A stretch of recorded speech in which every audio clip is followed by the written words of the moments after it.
Una seconda opportunità per salire contro chi già il grande passo lo ha fatto, a prescindere c'è un trofeo in palio. Amici di Sportissili, ciao da Salvo Geraci, benvenuti al Gaetano Scirè di Santa Lucia del Mela, provincia di Messina. Melas Villarose, la semifinale d'andata della Coppa Sicilia. Avanza Rapé,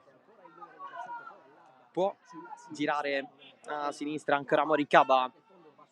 a puntare la difesa nero-verde, cross in mezzo, l'aggancio provato da Rapé, altra alzata, si chiede un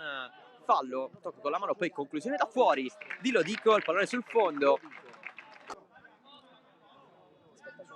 Patriolo, il pallone in porta, c'è il vantaggio del Melas con Triolo direttamente su calcio di punizione, 1-0. Triolo,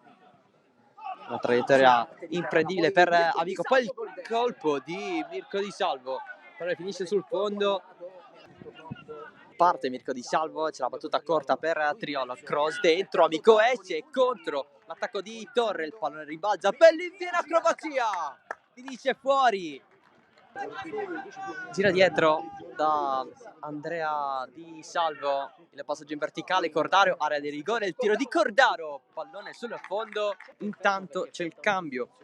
per la squadra di Polisi, esce Rapé al suo posto, è entrato Cocimano, il tentativo di spazzare via il pallone ma non ci riesce, il Melas Andrea Di Salvo da fuori, respinge Soltino, il pallone rimane in area, ancora Cocimano se lo allunga sul fondo, comunque c'è il calcio d'angolo per il Villarosa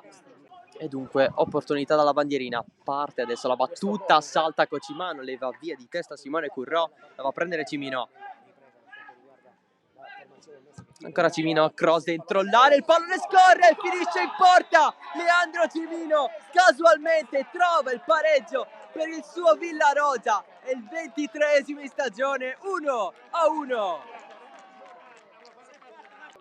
Caba, ancora il Villarosa che ci crede, cerca il cross, c'è sul secondo palo, la svirgolata Cocimano, il gol del Villarosa, 2-1 subito, rimonta completata, immediata per la squadra della provincia di Enna, la rete di Cocimano ed è 2-1 allo Scirea.